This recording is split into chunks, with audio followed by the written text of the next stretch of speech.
All right, it's a new week, but the same old conversation, unfortunately, back home here in America. Violence. Yesterday in Michigan, at least 4 people were killed and 8 hurt when a gunman attacked a Church of Jesus Christ of Latter-day Saints in Grand Blanc, Michigan. The man drove a car into the church, set it on fire before shooting worshipers. FBI officials called it targeted. The suspect, 40-year-old Marine veteran Thomas Jacob Sanford. He died after a confrontation with officers, and we don't know yet his motive. He lived 7 miles from Grand Blanc, served in the Iraq War, and was married and had a son born with a rare genetic disorder, and appeared to be an avid hunter and outdoorsman. It's a wild, tragic story, and one that you could argue any other time would be wall-to-wall news and dominate the news cycle. But that's something officials even acknowledged earlier today. There is no place in our society for this. There's absolutely no place. But it's become all too common, and as we know, we have become more and more desensitized.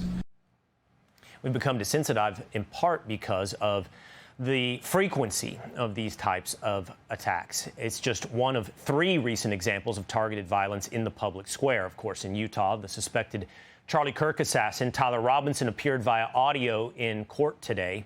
His legal team asking for more time to review evidence. Robinson is set to appear in person for the next hearing on October 30th. And finally, another court appearance after a different act of violence this weekend. In North Carolina, a man is accused of targeting a dockside restaurant by spraying bullets at diners on Saturday. 3 people were killed, at least 5 others were hurt. The suspect, 40-year-old Marine Nigel Edge, was denied bond today. The motive there also unknown. My next guest is sounding alarm on what he calls the devolving shift to open acts of violence and killings. Former FBI investigator Bill Daley joins me now. Bill, we've had a lot of conversation about ideological motives over the last couple of weeks in the wake of both the murders in Dallas, Texas at an ICE facility and the assassination of Charlie Kirk. But there is even a bigger umbrella story, and that is these public acts of what intend to be mass violence. Mm-hmm. Yeah, Will, and I'm old enough to have seen a number of these kind of issues over the years. Early on in my career with the FBI, I saw anti-government groups planting bombs, and we had kind of a recidivist rate in that area by various groups going after government and government officials. And we went into more kind of the workplace violence where targeted individuals because of disagreements in the workplace or firings in the workplace became more of the issue. Today, we're seeing it much more. My concern here is that we're seeing much more. It is individuals that seem to kind of, in some ways, kind of pop out of the woodwork. Yes, there may be some breadcrumbs later on that tell us what they were thinking about, or perhaps some people around them may have seen or heard them speaking about some of these issues. But we're seeing people come out and commit these acts as kind of a grievance, Will.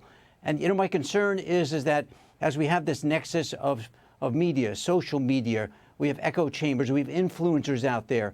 We have people being radicalized, and radicalized is not something to just kind of contain to terrorists. It can be individuals who are radicalized. We're seeing all this kind of come into play. And my concern is that these people who are committing these acts, whether it's the assassin of Charlie Kirk, whether it's the killing of the detainees down in Dallas, what happens to even go back to the attempted assassination of President Trump.